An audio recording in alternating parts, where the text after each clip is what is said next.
Now, moving on to another matter. If you were told you have to feed yourself on less than $2 a day, well, that could be rather difficult, indeed a challenge.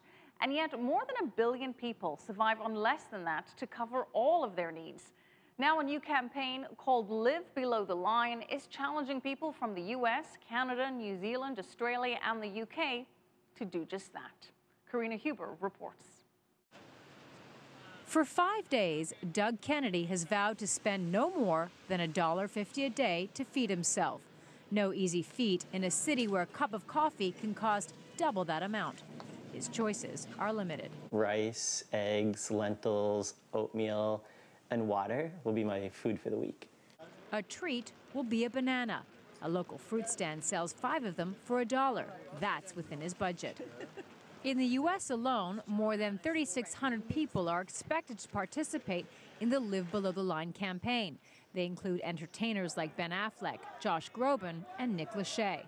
The campaign was started by the nonprofit Global Poverty Project.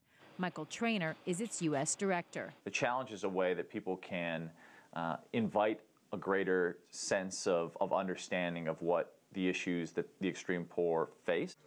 The World Bank says great strides have been made to tackle extreme poverty over the past 3 decades, particularly in China and India. But there are still more than 1 billion people living below $1.50 a day. The majority live in sub-Saharan Africa, where in 2008, more than 40% of its population lived below the extreme poverty line.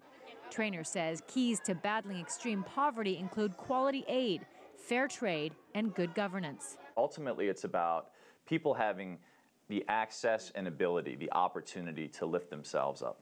Participants in the campaign are encouraged to raise money for one of the many organizations tackling extreme poverty.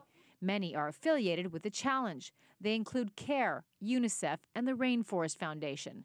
Doug is fundraising for Happy Hearts Fund, an organization for which he also works. It helps rebuild schools in areas hit by natural disasters. To me, there are people around the world who are living in poverty, and there are people in my life who have excess wealth. So I'd like to show them what life is like for a good part of the world because they haven't had a chance to travel to it. Doug will be sharing his journey with his friends and family through Facebook. For him, the experience lasts only 5 days, and then he goes back to normal. For more than 1 billion people around the world, there is no back to normal. It is their daily experience. Karina Huber, CCTV, New York.